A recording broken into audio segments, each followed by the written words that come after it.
ഈ സ്ഥലത്തിന്റെ അധിപൻ സമുദ്രത്തിലെ വൃദ്ധൻ എന്നറിയപ്പെടുന്ന അനശ്വരനായ ഈജിപ്ഷ്യൻ പ്രോട്രിയസ് ആണ്. പൊസൈഡനിന്റെ ഒരു ആശ്രിതനായ അദ്ദേഹം ഒരിക്കലും കള്ളം പറയുകയില്ല. സമുദ്രത്തിലെ അഗാധ സ്ഥലങ്ങൾ പോലും അദ്ദേഹത്തിന് സുപരിചിതമാണ്. അദ്ദേഹമാണ് എൻ്റെ പിതാവ്. പ്രോട്രിയസിനെ പിടികൂടിയാൽ നിങ്ങൾ എന്താണ് ചെയ്യേണ്ടതെന്ന് അദ്ദേഹം പറഞ്ഞു തരും. എങ്ങനെയാണ് അദ്ദേഹത്തെ പിടികൂടേണ്ടതെന്ന് കൂടി ദയവായി അറിയിച്ചാലും. അതിന് മാർഗമുണ്ട്. സൂര്യൻ ആകാശ മധ്യത്തിലെത്തുമ്പോഴാണ് കടൽ വൃദ്ധൻ സമുദ്രത്തിൽ നിന്ന് പുറത്തു വരുന്നത്. പൊള്ളയായ ഒരു ഗുഹയ്ക്കുള്ളിലാണ് അദ്ദേഹം ശയിക്കുന്നത്. ചുറ്റും ഹാലോസിസ്നയുടെ വംശത്തിൽ പിറന്ന സീൽ മത്സ്യങ്ങൾ ശയിച്ചുറങ്ങുന്നു. നിങ്ങൾ വിശ്വസ്തരായ 3 അനുചരന്മാരെ തിരഞ്ഞെടുക്കണം. ഞാൻ പ്രഭാതത്തിൽ നിങ്ങളെ അവിടേക്ക് കൂട്ടിക്കൊണ്ടു പോകാം. ആ വൃദ്ധൻ മത്സ്യങ്ങളെയെല്ലാം പരിശോധിച്ച് എണ്ണി തിട്ടപ്പെടുത്തും. പിന്നീട് ആട്ടിൻ പറ്റത്തിന്റെ കൂടെ ശയിക്കുന്ന ആട്ടിടയനെ പോലെ മത്സ്യങ്ങളുടെ മധ്യത്തിൽ കിടന്നുറങ്ങും. ഈ സന്ദർഭത്തിലാണ് നിങ്ങൾ ശക്തിയും ബുദ്ധിയും പ്രയോഗിക്കേണ്ടത്. ഈ ഘട്ടത്തിൽ നിങ്ങൾ അദ്ദേഹത്തെ സർവ്വശക്തിയും ഉപയോഗിച്ച് ഇറുകെ പിടിച്ചുകൊള്ളുക. എത്ര കുതറിയാലും പിടിപെടരുത്. നിങ്ങളെ പരീക്ഷിക്കുവാൻ കരയിലും വെള്ളത്തിലും ജീവിക്കുന്ന സകല ജീവികളുടെയും രൂപങ്ങൾ സ്വീകരിച്ചാലും ആളിക്കത്തുന്ന അഗ്നിയായി വേഷം മാറിയാലും വിടരുത്. നിങ്ങളുടെ പിടി പൂർവാധികം മുറുക്കുക. ഒടുവിൽ അദ്ദേഹം പൂർവ്വരൂപം കൈക്കൊണ്ട് നിങ്ങളോട് ചോദ്യം ചോദിക്കുവാൻ തുടങ്ങിയാൽ പിന്നീട് അദ്ദേഹത്തെ ഉപദ്രവിക്കുവാൻ പാടില്ല. സമുദ്രം തരണം ചെയ്ത് വീട്ടിലെത്തുവാനുള്ള സുഗമമായ മാർഗത്തെക്കുറിച്ച് അപ്പോൾ അദ്ദേഹത്തോട് ചോദിക്കാം. ഇത്രയും പറഞ്ഞ് ഈഢോതിയായ തിരമാലകളിൽ മുങ്ങിമറഞ്ഞു. അടുത്ത പ്രഭാതത്തിൽ 4 സീൽ മത്സ്യങ്ങളുടെ തോലുമായി അവർ വീണ്ടും പ്രത്യക്ഷപ്പെട്ടു. സ്വന്തം പിതാവിനെ കബളിപ്പിക്കുവാൻ അവർ കൈക്കൊണ്ട മാർഗം എന്താണെന്ന് എനിക്ക് മനസ്സിലായി. അവൾ മണൽപ്പരപ്പിൽ ഏതാനും ശയ്യകൾ സജ്ജീകരിച്ചു. ഞാനും 3 അനുചരന്മാരും ഈ ശയ്യയിൽ ഒരു വരിയായി കിടന്നു. പിന്നീട് അവൾ തങ്ങളുടെ ശരീരം സീൽ മത്സ്യങ്ങളുടെ തൂവൽ കൊണ്ട് മൂടി. മത്സ്യഗന്ധത്തിൽ നിന്ന് മോചനം ലഭിക്കുവാനായി ദേവലോകത്തെ അത്ഭുത ശക്തിയുള്ള പരിമള ദ്രവ്യം കൂടി അവൾ കൊണ്ടുവന്നു.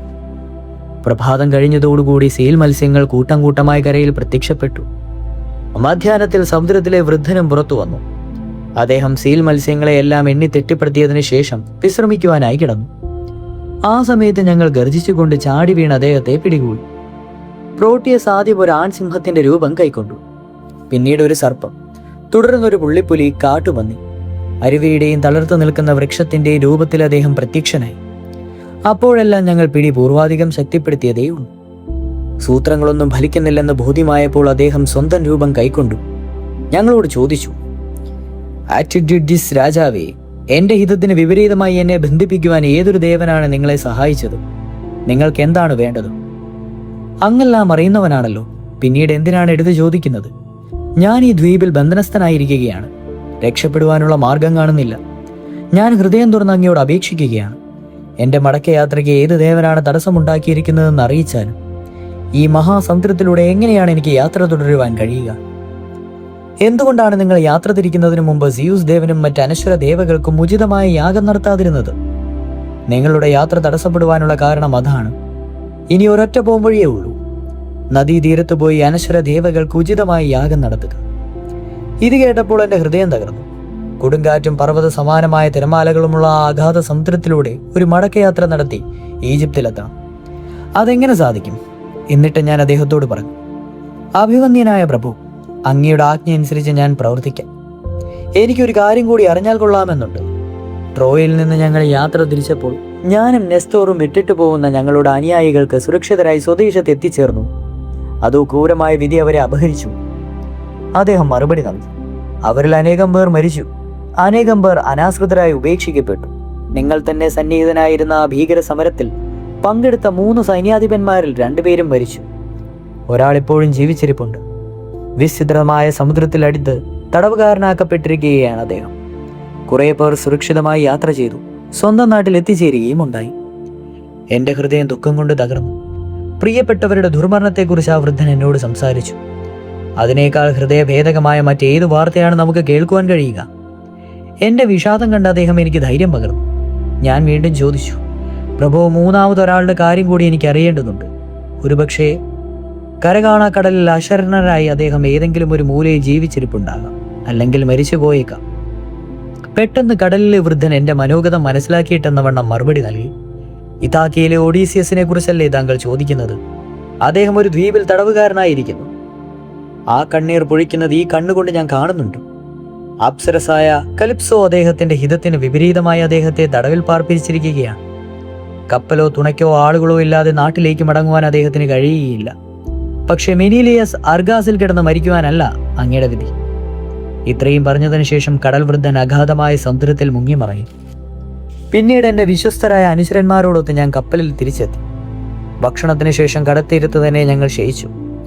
അടുത്ത പ്രഭാതത്തിൽ കപ്പലുകൾ കടലിറക്കി. ഈജിപ്സിയോസ് നദിയുടെ ഞങ്ങൾ യാത്ര തിരിച്ചു. അവിടെ നങ്കൂരമിട്ടതിന് ശേഷം യാഗകർമ്മങ്ങൾ യഥാവിധി നിർവഹിച്ചു. അങ്ങനെ ദേവകളുടെ കോപം ശമിപ്പിച്ചതിന് ശേഷം അഗമെമ്നോണിന് ഒരു സ്മാരകവും നിർമ്മിച്ചു.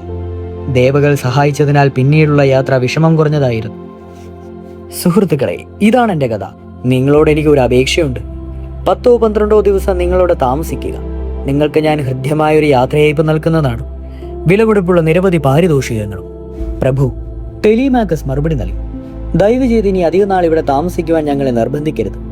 എൻ്റെ അനുചരന്മാർ പൈലോസിൽ താമസിച്ച് മുഷിഞ്ഞിരിക്കണം. ഞങ്ങൾ കൊണ്ടുവന്ന കുതിരകളെ ഇത്താക്കയിലേക്ക് മടക്കിക്കൊണ്ടുപോകുവാൻ ആഗ്രഹിക്കുന്നില്ല. അങ്ങയുടെ സുഖ സൗകര്യങ്ങൾക്ക് വേണ്ടി അവ ഇവിടെ നിൽക്കട്ടെ. മാത്രമല്ല, അശ്വങ്ങൾ ഏറ്റവും ഇഷ്ടപ്പെടുന്ന പച്ചപ്പുല്ലും വൈക്കോലും ഈ രാജ്യത്ത് സമൃദ്ധിയായി വളരുന്നുണ്ട്. ഇതാക്കയിൽ വിശാലമായ വീതികളോ പുൽത്തകിടുകളോ ഇല്ല. രാജാവിന്റെ മുഖത്ത് മന്ദഹാസം വിരിഞ്ഞു. അദ്ദേഹം ടെലിമാഗസിന്റെ ഭുജങ്ങളിൽ തലോടിക്കൊണ്ട് പറഞ്ഞു, ശരി, അങ്ങനെയാവട്ടെ. അശ്വങ്ങൾക്ക് പകരം ഞാൻ നിങ്ങൾക്ക് മറ്റൊരു പാരിതോഷികം നൽകാം. എൻ്റെ ഭവനത്തിൽ വെച്ച് ഏറ്റവും അമൂല്യമായ നിധി, വിചിത്രപ്പണികൾ ചെയ്ത ഒരു സ്വർണ്ണപാത്രം. ഈ സംഭാഷണം നടന്നുകൊണ്ടിരിക്കുമ്പോൾ അന്തഃപുരത്തിൽ മൃഷ്ടാന ഭോജനത്തിനുള്ള ഒരുക്കങ്ങൾ പൂർത്തിയാവുകയായിരുന്നു. എന്നാൽ ഒഡീസിയസിന്റെ ഭവനത്തിലെ കഥയോ പതിവ് പോലെ കാമുക വൃന്ദം വിവിധതരം കായിക മത്സരങ്ങളിൽ ഏർപ്പെട്ടും മദ്യപിച്ചും മധുവന്മത്തരായും ഒഡീസിയസിന്റെ സമ്പത്ത് മുടിക്കുകയായിരുന്നു. ആ രംഗത്തേക്ക് പെട്ടെന്ന് നിയോമോൻ കടന്നു വന്ന് ചോദിച്ചു, ആന്റിനിയസ്, ടെലിമാക്കസ് പൈലോസിൽ നിന്ന് എന്നാണ് മടങ്ങിയെത്തുക? എൻ്റെ യാത്ര നൗകയിലാണ് അയാൾ പോയിരിക്കുന്നത്. എനിക്കിപ്പോൾ എലീസിലേക്ക് പോകുവാൻ അത്ര അത്യാവശ്യമായിരിക്കും. ഈ വാക്കുകൾ അവിടെ കൂടിയിരിക്കുന്നവരെ അമ്പരിപ്പിച്ച് കളഞ്ഞു. ടെലിമാക്കസിന്റെ യാത്രയെക്കുറിച്ച് അവർക്ക് വിവരമൊന്നും കിട്ടാതിരുന്നില്ല. തോട്ടത്തിൽ എവിടെയെങ്കിലും അയാൾ പണികൾക്കോ മേൽനോട്ടം വഹിക്കുകയായിരുന്നുവെന്നോ അവർ കരുതിയിരുന്നുള്ളൂ. ആന്റണിയോസ് ആകാംക്ഷാഭരിതനായി ചോദിച്ചു, സത്യം പറയും, ടെലിമാക്കസ് പൈലോസിലേക്ക് പോയോ? എങ്കിൽ എപ്പോഴാണ് അയാൾ പോയത്? അയാളെ ആരൊക്കെയാണ് അനുഗമിച്ചത്? ഇതാക്കയിലെ പ്രമാണികൾ ആരെങ്കിലുമാണോ? അതോ അയാളുടെ അടിമകളും പരിചാരകന്മാരും മാത്രമേ ഉള്ളൂ? നിങ്ങളുടെ കപ്പൽ അയാൾ മോഷ്ടിച്ചുകൊണ്ട് പോയതാണോ? അതോ നിങ്ങൾ സമ്മതത്തോടെ കൊടുത്തതോ? കപ്പൽ കൊണ്ടുപോകുവാൻ അയാൾ ഞാൻ അനുവാദം നൽകി എന്നത് ശരി തന്നെ. ആർത്തികളോട് മുഖത്തു നോക്കി ഇല്ലെന്ന് പറയുന്നത് എങ്ങനെ? പട്ടണത്തിലെ പ്രമാണിമാന്മാരാണ് അയാളുടെ കൂടെ പോയിരിക്കുന്നത്. അവരുടെ നേതാവ് മുന്നിൽ സഞ്ചരിക്കുന്നത് ഞാൻ കണ്ടു. അത് മെന്റർ ആയിരിക്കുമെന്ന് തോന്നുന്നു. പക്ഷേ പൈലോസിലേക്ക് കപ്പൽ കയറിയ അതേ ആളെ തന്നെ ഞാൻ ഇന്നലെ ഇവിടെ വെച്ച് കണ്ടു. അതെന്നെ അത്ഭുതപ്പെടുത്തി. നിയോമോൻ പിതാവിന്റെ ഭവനത്തിലേക്ക് പോയി. ആന്റണിയസ് സഹചാരികളോടെല്ലാം വിളിച്ചുകൂട്ടി. അയാളുടെ ശിലാഹൃദയത്തിൽ കോപം ആർത്തിരമ്പുകയായിരുന്നു. കണ്ണുകൾ ചുവന്നു. അവയിൽ നിന്ന് തീപ്പൊരി പറന്നു. അസഹ്യമായ കോപത്തോടുകൂടി അദ്ദേഹം പറഞ്ഞു, എന്തൊരു ധിക്കാരം! ടെലിമാക്കസിന്റെ ഈ രഹസ്യയാത്ര തികഞ്ഞ അഹങ്കാരമല്ലെങ്കിൽ പിന്നെ എന്താണ്? നിസാരനായ പയ്യൻ ഇത്തരമൊരു കപ്പൽ യാത്ര നടത്തുമെന്ന് നാം ആരെങ്കിലും കരുതിയോ? ഈ ശ്രമത്തിൽ അവൻ വിജയിക്കുകയാണെങ്കിൽ കൂടുതൽ കുഴപ്പങ്ങൾ ഉണ്ടാകുമെന്ന് തീർച്ച. അതിനാൽ സുഹൃത്തുക്കളെ, നിങ്ങൾ സംഘടിക്കുക. അതിവേഗം പായുന്ന ഒരു നൗകയും അതിസമർത്ഥന്മാരായ 20 തുഴക്കാരെയും ഏർപ്പാട് ചെയ്തു വരിക. ഇതാക്കയും സമോസ് പർവ്വതത്തിനും ഇടയ്ക്കുള്ള ഉൾക്കടലിൽ ഒളിച്ചിരുന്ന് അവന്റെ മടക്കയാത്രയിൽ അവനെ പിടികൂടാമെന്ന് ഞാൻ ആശിക്കുന്നു. പിതാവിനെ തേടിയുള്ള അവന്റെ യാത്ര അന്തിമയാത്രയായി തീരട്ടെ. കരഘോഷവും ആഹ്ലാദ സ്വരവും ഉയർന്നു. ആന്റണിയസ് പദ്ധതിക്ക് അങ്ങനെ അംഗീകാരം ലഭിച്ചു. ഈ ഗൂഢാലോചനയുടെ വിവരങ്ങൾ അന്തഃപുര ഭരണാധികാരിയായ മെഡോൺ ഒളിച്ചു നിന്ന് കേൾക്കുന്നുണ്ടായിരുന്നു. അയാൾ എല്ലാ വിവരവും രാജ്ഞിയെ ധരിപ്പിച്ചു. അപ്പോഴാണ് ടെലിമാക്കസ് യാത്ര പോയിരിക്കുകയാണെന്ന വിവരം രാജ്ഞി മനസ്സിലാക്കിയത്. അവർ തളർന്നുപോയി. ഹൃദയം തകർന്നു. വളരെ നേരത്തേക്ക് ഒരു അക്ഷരം പോലും സംസാരിക്കുവാൻ കഴിഞ്ഞില്ല. അവരുടെ കണ്ണുകളിൽ നിന്ന് നീര് ധാരധാരയായി പ്രവഹിക്കുവാൻ തുടങ്ങി. കണ്ടമിടറി. ഒടുവിൽ വളരെ ശ്രമപ്പെട്ട് അവർ ചോദിച്ചു, മെഡോൺ, എന്റെ മകൻ എന്തിനാണ് നാട് വിട്ടുപോയത്? കര കാണാത്ത കടലിലൂടെ പാഞ്ഞു പോകുന്ന കപ്പലിൽ അവന് വേണ്ടത്ര പരിചയമൊന്നും ഇല്ലെന്നാണോ? ഏതെങ്കിലും ദേവകളുടെ നിർദ്ദേശപ്രകാരമാണോ അതോ സ്വന്തം തീരുമാനത്തിന്റെ അടിസ്ഥാനത്തിലാണോ കുമാരൻ പൈലോസിലേക്ക് പോയിരിക്കുന്നതെന്ന് എനിക്ക് അറിഞ്ഞുകൂടാ. പക്ഷെ ഒരു കാര്യം അറിയാം, അദ്ദേഹത്തിന്റെ യാത്ര അഭിമന്യ പിതാവിനെ കുറിച്ചുള്ള വിവരം ശേഖരിക്കുവാനാണ്. മെഡോൺ വിടവാങ്ങി. പെനിലോപ്പി താങ്ങാനാവാത്ത വ്യഥയിൽ മുങ്ങിക്കൊഴിഞ്ഞിരുന്നു. മഞ്ചത്തിൽ നിവർന്നിരിക്കുവാൻ പോലും അവർ ആശക്തരായിരുന്നു. കണ്ണുനീർ ചൊരിഞ്ഞുകൊണ്ട് അവർ വാതിൽക്കടുപ്പിൽ സമീപം വെറുതെ തറയിലിരുന്നു. തോഴിമാർ ദുഃഖം സഹിക്കുവാനാകാതെ നിശബ്ദമായി വിലപിച്ചുകൊണ്ട് അരികിൽ തന്നെ ഉണ്ടായിരുന്നു. ഒടുവിൽ ഇടറുന്ന ശബ്ദത്തിൽ പെനിലോപ്പി പറഞ്ഞു, പ്രിയപ്പെട്ട തോഴിമാരെ, എന്നോടൊത്ത് ജനിച്ചു വളർന്ന ഏതൊരു സ്ത്രീയേക്കാളും കൂടുതൽ ദുരിതങ്ങൾ അനുഭവിക്കുവാൻ വിധിക്കപ്പെട്ടവളാണ് ഞാൻ. മഹാനായ ഒരു ഭർത്താവിനെ എനിക്ക് നഷ്ടപ്പെട്ടു. ഇപ്പോൾ ഇതാ എന്നോട് ഒരു അക്ഷരവും ഉരിയാടാതെ എൻ്റെ പ്രിയപുത്രൻ ഘോരമായ കൊടുങ്കാറ്റും പേമാരിയും പർവ്വത സമാനമായ തിരുമലങ്ങളുമുള്ള സമുദ്രത്തിലേക്ക് എടുത്തു ചാടി. അവൻ പോയ വിവരം ഞാൻ അറിഞ്ഞതേയില്ല. ഉറക്കത്തിൽ നിന്ന് ഉണർത്തിയെങ്കിലും ആ വിവരം നിങ്ങൾ എന്നോട് പറഞ്ഞിരുന്നുവെങ്കിൽ ഈ യാത്രയ്ക്ക് ഞാൻ അവനെ അനുവദിക്കുമായിരുന്നില്ല. ഇനി എന്തായാലും നമ്മുടെ തോട്ടക്കാരനായ ഡോളിയോസിനെ ഈ വിവരങ്ങളെല്ലാം അറിയിക്കണം. ഒരുപക്ഷെ അയാൾക്ക് എന്തെങ്കിലും മാർഗനിർദ്ദേശം നൽകുവാൻ കഴിഞ്ഞേക്കും. ഡോളിയോസ് ഈ വിവരം ലെയർട്ടീസിനെ അറിയിക്കട്ടെ. യൂറിക്ലിയ, അവരാണ് പരിചാരികളുടെ നായിക, ഗദ്ഖണ്ഡമായി മറുപടി നൽകി. അഭിമന്യായ മഹാരാജ്ഞി, മൂർച്ചയേറിയ ഒരു കഠാര അടിയന്റെ ഹൃദയത്തിൽ കുത്തിയിറക്കിയാലും അല്ലെങ്കിൽ ഉചിതമായ ഏതെങ്കിലും ശിക്ഷ അടിയന് നൽകിയാലും രാജകുമാരന്റെ യാത്രയെക്കുറിച്ചുള്ള വിവരങ്ങളെല്ലാം അടിയൻ നേരത്തെ അറിഞ്ഞിരുന്നു. അദ്ദേഹത്തിന് വേണ്ട ഒരുക്കങ്ങളെല്ലാം ചെയ്തു കൊടുത്തിരുന്നു. പക്ഷേ അന്നു മുതൽ 12 ദിവസം കഴിഞ്ഞതിനു ശേഷം അല്ലെങ്കിൽ മഹാരാജ്ഞി കൽപ്പിച്ച് ചോദിക്കുന്നതിന് മുമ്പോ ഈ യാത്രയെക്കുറിച്ച് ഒരക്ഷരവും റാണിയെ അറിയിക്കുകയില്ലെന്ന് അടിയനെ കൊണ്ട് കുമാരൻ സത്യം ചെയ്യിപ്പിച്ചിരുന്നു. യാത്രയെക്കുറിച്ച് അറിഞ്ഞാൽ രാജ്ഞി ദുഃഖം സഹിക്കവയ്യാതെ എന്തെങ്കിലും രോഗം വരുത്തി വയ്ക്കുമെന്ന് രാജകുമാരൻ ഭയപ്പെട്ടു. അതുകൊണ്ട് അവിടെ നിന്ന് കുളിച്ച് പുതുവസ്ത്രം ധരിച്ച് തോഴികളോടൊന്നിച്ച് സ്വന്തം മറയിലേക്ക് എഴുന്നള്ളിയാൽ അവിടെ ചെന്ന് സർവശക്തനായ സിയൂസ് ഭഗവാന്റെ പുത്രിയായ അഥീനാദേവിയോട് പ്രാർത്ഥിച്ചാൽ ദേവകൾ കുമാരനെ കൈവിടിയുമെന്ന് അടിയന് കരുതുന്നില്ല. യൂറിക്ലിയയുടെ വാക്കുകൾ രാജ്ഞിയെ തെല്ലൊന്ന് ആശ്വസിപ്പിച്ചു. അവർ കണ്ണുനീർ തുടച്ചു, കുളിച്ച് പുതുവസ്ത്രങ്ങൾ ധരിച്ചു. പിന്നീട് തോഴിമാരോടൊത്ത് സ്വന്തം മറയിലേക്ക് പോയി. ഒരു കൂടയിൽ പരിശുദ്ധമായ ധവധാന്യം നിറച്ചുവെച്ച ശേഷം അവർ അഥീനാദേവിയോട് പ്രാർത്ഥിച്ചു.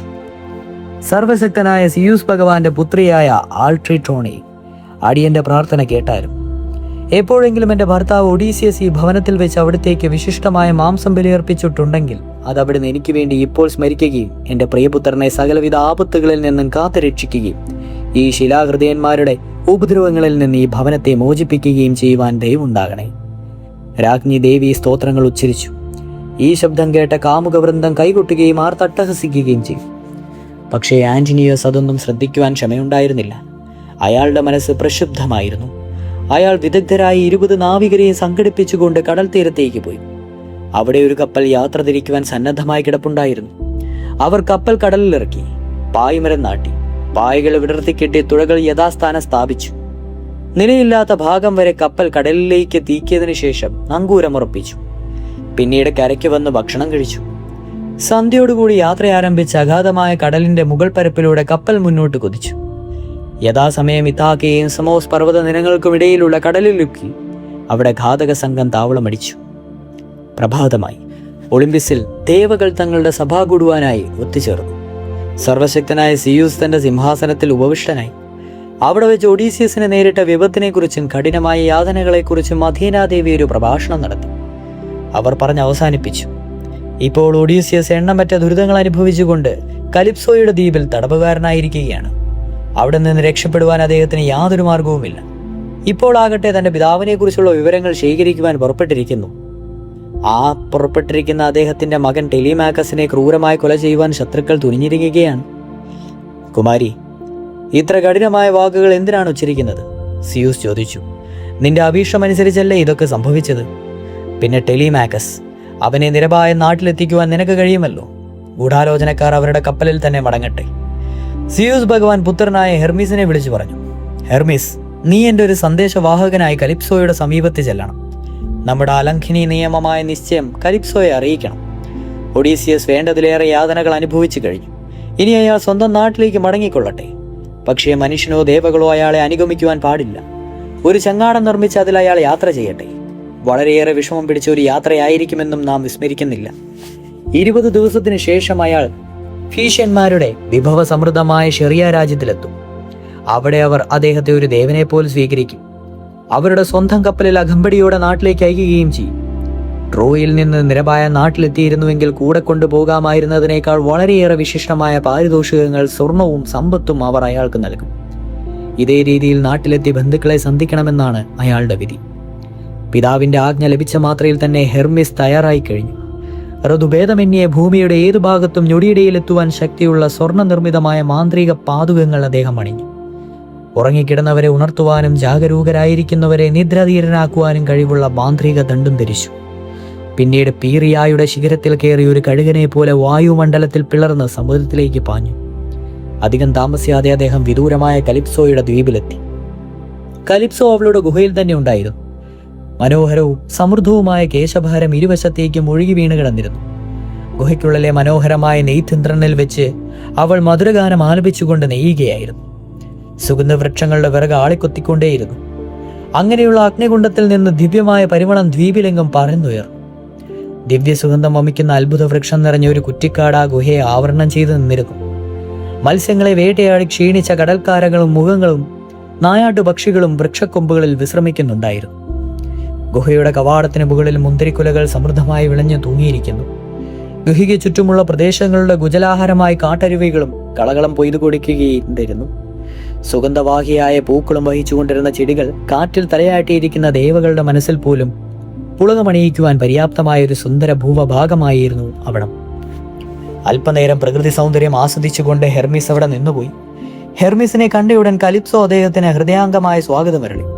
അദ്ദേഹത്തെ ഗുഹയിലേക്ക് കൂട്ടിക്കൊണ്ടുപോയി സ്ഫടികം പോലെ തിളങ്ങുന്ന സിംഹാസനത്തിൽ ഉപവിഷ്ടനാക്കി. ദേവാമൃതവും തേനും കൊടുത്തു. ഭക്ഷണത്തിന് ശേഷം ഹെർമീസ് പറഞ്ഞു, എൻ്റെ പിതാവായ സിയൂസ് ഭഗവാൻ തന്നെയാണ് എന്നെ ഇങ്ങോട്ട് അയച്ചിട്ടുള്ളത്. പ്രിയാമിൻ്റെ നഗരത്തിൽ 9 വർഷക്കാലം യുദ്ധം ചെയ്ത സേനയിലെ നിർഭാഗ്യവാനായ ഒരു അംഗം ഇവിടെയുണ്ട്. അദ്ദേഹം പറഞ്ഞു. നഗരം കീഴടക്കിയതിനു ശേഷം നാട്ടിലേക്ക് തിരിച്ച് അവരുടെ മേൽ അഥീനാദേവിയുടെ കോപം പതിഞ്ഞു. ഉഗ്രമായ കൊടുങ്കാറ്റിൽ അവരുടെ കപ്പൽ തകർന്നു. മറ്റുള്ളവരുടെ മടക്കയാത്ര വഴിമധ്യത്തിൽ അവസാനിച്ചെങ്കിലും ഈ നിർഭാഗ്യവൻ മാത്രം എങ്ങനെയോ രക്ഷപ്പെട്ട് ഈ ദ്വീപിൽ അകപ്പെട്ടത്രേ. അയാളെ എത്രയും വേഗം നാട്ടിലേക്ക് തിരിച്ചയക്കണമെന്ന് സിയൂസ് ഭഗവാൻ ആജ്ഞാപിച്ചിരിക്കുന്നു. ഇവിടെ കിടന്ന് മരിക്കുവാനല്ല അയാളുടെ വിധി. സിയൂസ് ഭഗവാന്റെ നിർദ്ദേശം കലിപ്സോയ്ക്ക് അശേഷം ഇഷ്ടപ്പെട്ടില്ല. പക്ഷേ സർവശക്തനായ ഭഗവാന്റെ ആജ്ഞയെ ലംഘിക്കുവാനുള്ള ധൈര്യം അവർക്കുണ്ടായിരുന്നില്ല. അവർ പറഞ്ഞു, തകർന്ന കപ്പലിന്റെ അമരത്തിൽ അങ്ങോട്ടും ഇങ്ങോട്ടും ഉലഞ്ഞ് ആസന്നവർണ്ണനായി ഇവിടെ എത്തിയ ആ മനുഷ്യനെ ഞാൻ രക്ഷപ്പെടുത്തി. അയാളെ ഞാൻ ശുശ്രൂഷിക്കുകയും സ്നേഹിക്കുകയും ചെയ്തു.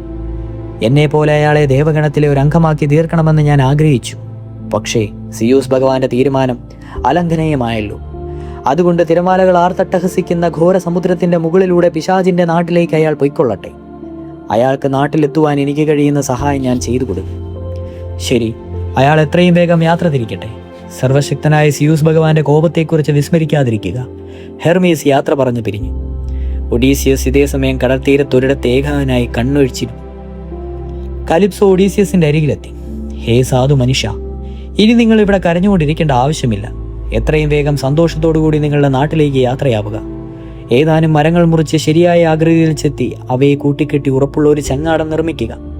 അതിൽ കുറുകെ ധാരാളം പലകകൾ പാകണം. ഈ ചങ്ങാടം നിങ്ങളെ സമുദ്രത്തിലൂടെ അപകടമൊന്നും കൂടാതെ മുന്നോട്ട് കൊണ്ടുപോകും. നിങ്ങൾക്ക് അപ്പവും വീഞ്ഞും വസ്ത്രവും യഥേഷ്ടം ഞാൻ തന്നയക്കുന്നുണ്ട്. കലിപ്സോയുടെ വാക്കുകൾ വിശ്വസിക്കുവാൻ ഒഡീസിയസിന് വിഷമം തോന്നി. എങ്കിലും വ്യക്തമായ ഭാഷയിൽ അദ്ദേഹം പറഞ്ഞു, പർവ്വത സമാനനായ തിരമാലകളും മൂടൽ മഞ്ഞും കൊടുങ്കാറ്റും പേമാരിയും ഉള്ളതും അഗാധവുമായ ഈ ഘോര സമുദ്രത്തിലൂടെ വെറും ഒരു ചങ്ങാടത്തിൽ ഞാൻ ഏകാഗിയായി യാത്ര ചെയ്യണമെന്നാണോ ദേവി പറയുന്നത്? എനിക്കത് വിശ്വസിക്കാൻ കഴിയുന്നില്ല. അവിടുത്തെ മനസ്സിൽ മറ്റ് ചിന്തകളൊന്നും ഇല്ലെന്ന് വിശ്വസിക്കാത്ത വിധം എനിക്ക് ഉറപ്പ് നൽകിയാൽ മാത്രമേ ഞാൻ ഈ ചങ്ങാട യാത്ര തിരിക്കുകയുള്ളൂ. കലിപ്സോയുടെ മുഖത്ത് മന്ദഹാസം വിടർന്നു. അവൾ ഒഡീസിയസിനെ തലോടിക്കൊണ്ട് പറഞ്ഞു, മുകളിലുള്ള സ്വർഗത്തെയും താഴെയുള്ള ഭൂമിയെയും അതിവേഗത്തിൽ പായുന്ന പാതാള നദിയെയും സാക്ഷിയാക്കി ഞാൻ സത്യം ചെയ്യുന്നു, നിങ്ങൾക്കെതിരെ യാതൊരുവിധ ഗൂഢാലോചനയോ വഞ്ചനയോ ഞാൻ നടത്തുന്നില്ല. എൻ്റെ വാക്കുകൾ ആത്മാർത്ഥതയുള്ളതാണെന്ന് നിങ്ങൾക്ക് പരിപൂർണമായി വിശ്വസിക്കാം. ഒഡീസിയസിനെയും കൂട്ടി കലിപ്സോ ഗുഹയിലേക്ക് പോയി. വിശിഷ്ടാസനത്തിലിരുത്തി ഭക്ഷ്യ പാനീയങ്ങൾ നൽകി ആദരിച്ചു. ഭക്ഷണത്തിന് ശേഷം കലിപ്സോ പറഞ്ഞു, ഈ മടക്കയാത്രയിൽ അങ്ങയ്ക്ക് സകലവിധ മംഗളങ്ങളും നേരുന്നു. പക്ഷേ അങ്ങയെ കാത്തിരിക്കുന്ന ദുരിതങ്കൻ അനുഭവങ്ങളെക്കുറിച്ച് അല്പമെങ്കിലും അറിവുണ്ടായിരുന്നുവെങ്കിൽ അങ്ങൻ്റെ കൂടെ താമസിച്ച് അനശ്വര ദേവതകളുടെ ഗണത്തിലേക്ക് വരുവാൻ ഇഷ്ടപ്പെടുമായിരുന്നു. ഇടയ്ക്ക് ഞാനൊന്ന് ചോദിച്ചോട്ടെ, അങ്ങയുടെ ഭാര്യ എന്നേക്കാൾ സുന്ദരിയാണ്. ദയാലുവായ ദേവി, കേവലം നിസാരയായ ഒരു മനുഷ്യ സ്ത്രീക്ക് എങ്ങനെയാണ് ദേവതകളുടെ സൗന്ദര്യം ഉണ്ടാകുക? അനശ്വര ദേവതയായ ഒരിക്കലും വർദ്ധിക്കാൻ തീണ്ടാത്ത ദേവിയുമായി താരതമ്യപ്പെടുത്തുവാൻ എൻ്റെ ഭാര്യ അർഹയല്ല. എങ്കിലും എത്രയും വേഗം വീട്ടിലെത്തി അവളെ കാണുവാൻ ഞാൻ അതിയായി ആഗ്രഹിക്കുന്നു. സൂര്യൻ അസ്തമിച്ചു. അന്ന് അവരിവരും കൂടി പ്രേമലീകളിൽ ഏർപ്പെട്ട് ആ ഗുഹയിൽ തന്നെ കഴിഞ്ഞുകൂടി. അടുത്ത പ്രഭാതത്തിൽ കലിപ്സാ ദേവിയുടെ സഹായത്തോടെ ഒഡീസിയസ് ഉറപ്പുള്ള ഒരു ചങ്ങാടം നിർമ്മിച്ചു. വെള്ളത്തിൽ നിഷ്പ്രയാസം മുങ്ങിക്കിടക്കുന്നതും കറയില്ലാത്തതുമായ വൃക്ഷത്തടികൾ കൊണ്ടുമാണ് ചങ്ങാടമുണ്ടാക്കിയത്. തടി തുളച്ച് അതിൽ ബലമേറിയ കഴകൾ പാകി. 4 വശത്തും അരികിൽ പൊക്കം കുറഞ്ഞ കഴകൾ നാട്ടി. അവയിൽ ഉറപ്പുള്ള പലകകൾ വിരിഞ്ഞു കെട്ടി. അത്രയും ചെയ്തപ്പോൾ കടൽ വെള്ളം ഉള്ളിൽ കടക്കുവാൻ ഉറപ്പുള്ള ഒരു ചങ്ങാടം രൂപം കൊണ്ടു. ചങ്ങാടത്തിന്റെ ഗതി നിയന്ത്രിക്കുവാൻ അമരവും നിർമ്മിച്ചു. തറയിൽ അരയാടി പൊക്കത്തിൽ വൈക്കോൽ വിരിച്ചു. അതിനു മുകളിൽ മരക്കൊമ്പ് പാങ്ങി നീളമുള്ള കഴകൾ കൊണ്ട് പായ്മരമുണ്ടാക്കി കട്ടിയുള്ള തുണി കൊണ്ട് കപ്പൽ പായ നിർമ്മിച്ചു. ഈ വിശിഷ്ടമായ ചങ്ങാടം നിർമ്മിക്കുവാൻ ഒഡീസിയസിന് 4 ദിവസം വേണ്ടി വന്നു. വലിയൊരു ചാക്ക് നിറയെ രുചികരമായ വിശിഷ്ട ഭക്ഷണ സാധനങ്ങൾ കലിപ്സോ നിറച്ചു കൊടുത്തു. ഒരു തുകൽ സഞ്ചിയിൽ തേനും മറ്റൊന്നും ശുദ്ധജലവും സംഭരിച്ചു.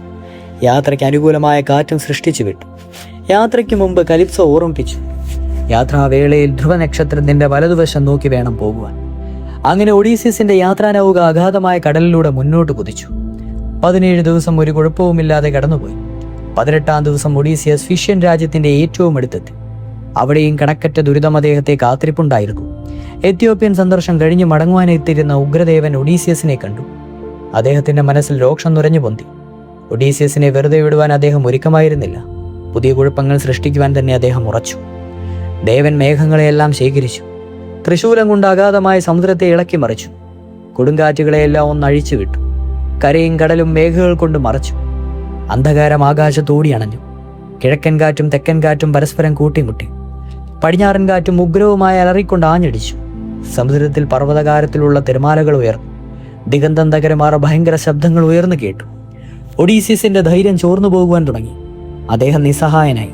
ഒരു നിമിഷം നിന്നുപോയി. പാദങ്ങൾ വിറച്ചു. ഹൃദയം തകർന്നു.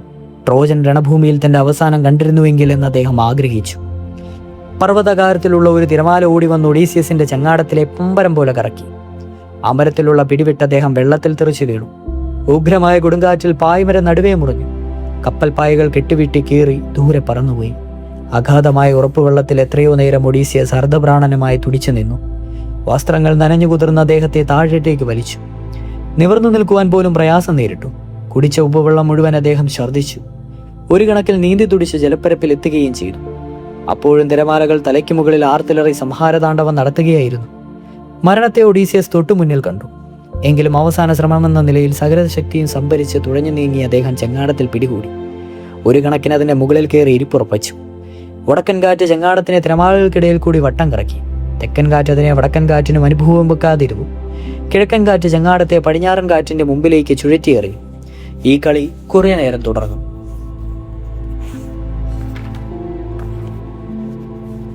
ഒഡീസിയസിന്റെ ഭാഗം പൂർണ്ണമായി കൈവിടിഞ്ഞിരുന്നില്ല. ക്യാഡ്മസ്യന്റെ പുത്രി ഐനോ എങ്ങനെയോ അദ്ദേഹത്തെ കണ്ടെത്തി. അവൾക്ക് ഒഡീസിയസിനോട് അപാരമായ കരുണ തോന്നി. ഒരു കടൽ പക്ഷിയെപ്പോലെ ചിറക് വിടർത്തി അവൾ ഒഡീസിയസിന്റെ ചെങ്ങാടത്തിനടുത്തെത്തി. അദ്ദേഹത്തിന് അവൾ ഒരു അത്ഭുത കഞ്ചുകം നൽകി. അത് ധരിക്കുന്ന കാലത്തോളം ഒഡീസിയസ് വെള്ളത്തിൽ മുങ്ങി മരിക്കുകയില്ലെന്ന് പറഞ്ഞ് ആശ്വസിപ്പിച്ചു. അദ്ദേഹത്തിന് വേണ്ട ഉപദേശവും നൽകി. നിങ്ങളുടെ വസ്ത്രങ്ങളെല്ലാം അഴിച്ചു കളയുക. ചങ്ങാടം അതിന് ഗതി അനുസരിച്ച് എവിടെയെങ്കിലും പോയിക്കൊള്ളട്ടെ. നിങ്ങൾ നേരെ സമുദ്രപ്പരപ്പിലൂടെ നീന്തുക. എങ്കിൽ നിങ്ങൾക്ക് സുരക്ഷിതമായ ഫിഷ്യൻ രാജ്യത്തിൽ എത്തിച്ചേരുവാൻ കഴിയും. കരക്കഴിഞ്ഞാലുടൻ ഈ അത്ഭുത കഞ്ചുകം സമുദ്രത്തിലേക്ക് കഴിയുന്നത്ര അകലേക്ക് വലിച്ചെറിയുക. അതിനുശേഷം നിങ്ങളത് തിരിഞ്ഞു നോക്കുവാൻ പാടില്ല.